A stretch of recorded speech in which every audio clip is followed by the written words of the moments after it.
பிரியமான தேவச்சனங்களே, இந்த நாளில் டெய்லி அணி மூலியமாக உங்களை சந்திப்பதில் நான் மிகுந்த மகிழ்ச்சி அடைகிறேன். அல்லேலூயா! எத்தனை பேருக்கு சந்தோஷமாக இருக்குது? ஆமென், ஸ்தோத்திரம். கர்த்தர் இந்த நாளில் நம்மளை சந்திக்க வைத்த தேவனுக்கு ஒரு விசை ஸ்தோத்திரமும் நன்றியை செலுத்துவோமா?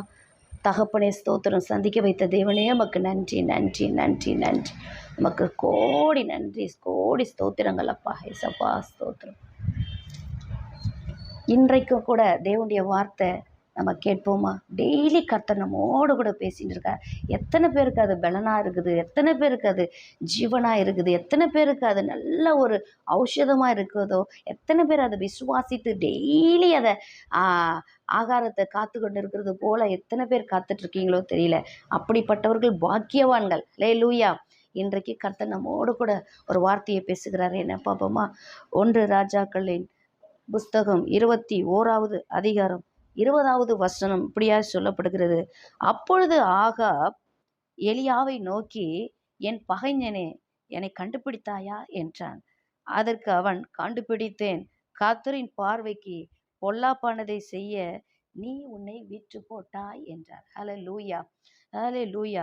எலியா என்பது ஒரு தீர்க்கதரிசி. ஹல்லேலூயா. அவர் தேசத்துக்கு மிகப்பெரிய தீர்க்கதரிசி. அவர் தேசத்துக்கு நடக்க போகிற காரியங்கள், தேசத்துடைய குடிகளுக்கு நடக்க போகிற காரியங்கள், ராஜகுலத்துக்கு நடக்க போகிற காரியங்கள், அங்கே உள்ள ஜனங்களுக்கு, தேசாதிபதிகள் எல்லாருக்கும் கூட நடக்க வேண்டிய காரியங்களை முன்கூட்டியே அறிவிக்கக்கூடியவர். ஹல்லேலூயா.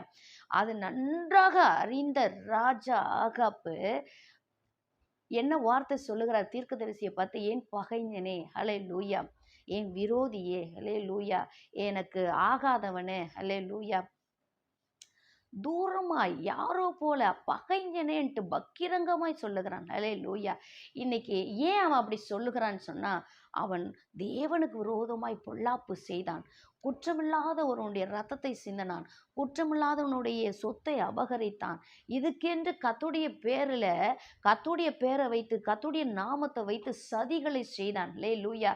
எத்தனை தப்புகள்! ஹல்லேலூயா. மனைவி கிட்ட சொல்லி தன்னால் ஆகாம மனைவி கிட்ட சொல்லி நிறைய பேர் அப்படிதான். நீ போய் பேசு, நீ போய் பண்ணு, நீ முதல்ல கூப்பிடு, அப்படி இப்படி மனைவியை வச்சே நிறைய பேர் இது பண்ணுவாங்க. இப்படி மனைவி மூலியமாய் இப்படி தன்னை விற்று போட்டு, எனக்கு அந்த இடம் வேணும், எனக்கு அந்த சொத்து வேணும், அவனை கொன்று போட்டாலாவது எடுக்கணும்னு சொல்லி இப்படி சதி செய்த இந்த நயவஞ்சகமான காரியத்தை, கர்த்தருக்கு விரோதமான காரியத்தை, ஹல்லேலூயா, எலியா தீர்க்கதரிசி பள்ளி அறையில் பேசுகிறத கூட கண்டுபிடிப்பாரு தெரிந்தும் இவ்வளவு துணிகரமாய் செய்தவனை அப்போ கண்டுபிடித்து வந்து சொல்ல வரும்போது எலியாவை பார்த்த உடனே அந்த ஆகாப் சொல்லுகிறான், என் பகைஞனே, என்னை கண்டுபிடித்தாயா? இன்னைக்கு பிரியமான தேவ பிள்ளைகளை, நம்ம எல்லாரும் தேவனுடைய பிள்ளைகளாக இருக்கிறோம். கர்த்தரை அறிந்திருக்கிறோம், சத்தியத்தை அறிந்திருக்கிறோம். ஆனாலும் தேவனுக்கு விரோதமான காரியங்களை செய்கிறோம், பேசுகிறோம், பார்க்குறோம். அதுக்கென்று ஒரு கூட்டத்தை கூடி ஆலோசனை பண்ணுகிறோம். கர்த்தருக்கு விரோதமாக செய்கிறது, ஊழியக்காரத்தை வெறுக்கிறது, ஊழியக்காரரை பகைக்கிறது, ஊழியக்கார புறம் பேசுறது, ஊழியக்கார தூஷிக்கிறது, இது எல்லாம் கர்த்தருக்கு விரோதமான காரியங்கள். அல்லேலூயா.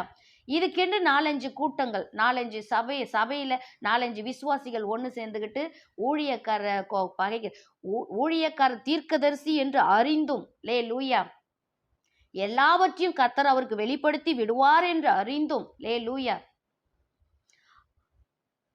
கண்டிப்பா கண்டுபிடிப்பார் என்று அறிந்தும், தேவனுக்கு விரோதமான காரியங்கள், ஊழியருக்கு விரோதமான காரியங்கள், சபைக்கு விரோதமான காரியங்கள், இந்த சத்திய வசனத்துக்கு விரோதமான காரியங்களை செய்கிறோம். அல்லேலூயா. அதை உணர்த்தும் போது, அதை கண்டிக்கும் போது, அதை சிட்சிக்கும் போது, அல்லேலூயா, அப்போ என்ன பண்ணுது? ஊழியக்காரை பகைக்கிறோம். அல்லேலூயா. ஊழியக்காரை பகைக்கிறோம். இது எல்லாரும் சகஜமாக செய்கிறோம், தினந்தோறும் செய்கிறோம். வாழ்க்கையில் நம்ம அறிந்தும் செய்கிறோம், அறியாமலும் செய்கிறோம். ஆனால் ஆகாப்புக்கு நேரிட்ட காரியங்களை பார்த்தீங்கன்னா, பின்னாடி நீங்கள் வாசிச்சிங்கன்னா தெரியும். ஆகாப் அதுக்கப்புறம் போயிட்டு மனம் கசந்து அழுது, ஹல்லேலூயா, அவன் தன்னை ஒப்பு கொடுக்குறான். ஐயோ, எனக்கு இது நேரிடக்கூடாது என்று சொல்லி. பிரியமான தேவ பிள்ளைகளை, இதுவரைக்கும் எப்படி இருந்தீங்களோ? ஹல்லேலூயா. எலியாவை பகைத்தான் அவன். அப்படி நீங்கள் உங்கள் போதகரை பகைத்து, உங்கள் போதகருக்கு விரோதமாய் பேசி, தீர்க்கதரிசி என்று அறிந்தும் கூட ஆண்டவரே அப்பான்னுவீங்க, ஐயான்பீங்க, பாஸ்டர் என்பீங்க, சகோதரன்பீங்க, எப்படி வேணாலும் சொல்லலாம். ஆனால் உங்க குற்றங்களை தெரிவிக்கும் போது, உங்க குற்றங்களை உணர்த்தும் போது பகைஞன் பகைஞன் அவன் அவன் அப்படி விரோதி ஆயிடுவார் பாஸ்டர் எல்லாம். அப்படி எத்தனை பேர் உங்கள் வாழ்க்கையில இருக்கிறது? ஆகாப்புக்கு நேரிடுகிறது உனக்கும் உன் சந்ததிக்கும் உன் குடும்பத்துக்கும் நேரிடாதபடிக்கு நீ மனம் திறந்து கர்த்தரிடத்துல இப்போ அறிக்கை செய்து ஜெபம் பண்ண வேண்டும். ஹல்லேலூயா. என்னோடு கூட முழங்கால் படியிடுங்க. இன்னைக்கு நம்ம ஜெபிக்க போறோம். ஹல்லேலூயா. ஜெபிக்க போறோம். தேவ பிள்ளைகளை, இந்த காரியத்துல எல்லாரும் அகப்பட்டிருப்போம். இன்னைக்கு அந்த தீமைக்கு அகப்படாதபடி, கர்த்தருடைய கோபத்துக்கு அகப்படாதபடிக்கு இன்னைக்கு தாழ்மைப்பட்டு கர்த்தரிடத்துல ஒப்புவித்து இன்னைக்கு ஜெபிக்க போறோம். ஹல்லேலூயா. அதுக்கு முன்பாக உங்களுக்கு ஒரு அறிவிப்பு சொல்லுகிறேன். நாளைக்கு 9 மணியிலிருந்து 1 மணி வரைக்கும் உபவாச ஜெபம் கல்வராய மலை என்ற பகுதியில், சேலம் டிஸ்ட்ரிக்டில் அங்கே நடக்கிறது. நம்முடைய போதகர் பாஸ்டர் ஆரோன் ஜோசப் அவர்கள் செய்தி கொடுக்குறாங்க. யாவரும் வந்து கலந்து கொண்டு கர்த்தருடைய விடுதலையை பெற்றுக்கொள்ளுங்கள். ஹல்லேலூயா. கர்த்தர் உங்களை ஆசீர்வதி பண்ண. ஜெபிப்போமா? பரலோக பிதாவே, ஸ்தோத்தரிக்கிறப்பா, இந்த கால வேளையில உம்மை துதிக்கிறேன் டாடி. என் தேவனே, ஸ்தோத்தரிக்கிறோம் ஸ்தோத்தரிக்கிறோம் ஸ்தோத்தரிக்கிறப்பா. ஆண்டவரே, எல்லாரும் பாவம் செய்து தேவ மகிமை இழந்து போனார்கள் என்று சொல்லி பார்க்கிறோம். எங்களை துணிகரங்கள், துன்மார்க்கங்கள், ஊழியருக்கு விரோதமாய், போதகருக்கு விரோதமாய், சபைக்கு விரோதமாய், சபையாருக்கு விரோதமாய், ஆண்டவரே ஊழியங்களுக்கு விரோதமாய், ஆண்டவரே தீர்க்கதரிசிகளுக்கு விரோதமாய் எங்களுடைய வாய் பேசினது, எங்கள் இருதயம் அவர்களை பகைத்தது, ஆண்டவரே ஸ்தோத்திரிக்கிற அவர்களை குற்றப்படுத்தினது, அவங்களை புறம் பேசினது, சதி செய்தது, நாசங்களை செய்தது, உமக்கு விரோதமான காரியங்களை செய்தது. என் கர்த்தாவே, என்னை என் குடும்பத்தையும் மன்னிங்கப்பா. எங்களை மன்னிங்க, என் சொந்ததையும் மன்னிங்க கர்த்தாவே. தயவு கூர்ந்து எங்களை மன்னித்து இரக்கம் செய்யுங்கப்பா. நாங்கள் போய் ஒப்புரவாகும்படிக்கு கர்த்தர் கிருபை செய்யுங்க. எங்கள் தப்பிதங்களை நாங்கள் உணர்த்தினதுக்காக உமக்கு நன்றி செலுத்துகிறேன். என் தேவனே ஸ்தோத்திரிக்கிறப்பா. கர்த்தாவே, இந்த நாளில் யாரெல்லாம் உடைய சமூகத்தில் தங்களை தாழ்த்தி ஜெபம் பண்ணினார்களோ அவர்களை கர்த்தர் ஆண்டவரை நினைவு கூர்ந்து இப்படிப்பட்ட தீங்குகளிலிருந்து, பொல்லாப்பிலிருந்து பிள்ளைகளை விலக்கி காத்து உடைய நேர் வழியில நடத்தும்படியாய் ஜெபிக்கிறேன். நாளை பிறந்த நாள், திருநாள் கொண்டாடுகிற ஒவ்வொரு பிள்ளைகளுக்காய் ஜெபிக்கிறேன். யாவரையும் நீர் ஆசீர்வதித்து உடைய நாமத்தை மகிமைப்படுத்தும்படியாய் ஜெபிக்கிறேன். இயேசு கிறிஸ்துவின் நாமத்தினால வேண்டுகிறேன் நல்ல தகப்பனே. ஆமென், ஆமென்.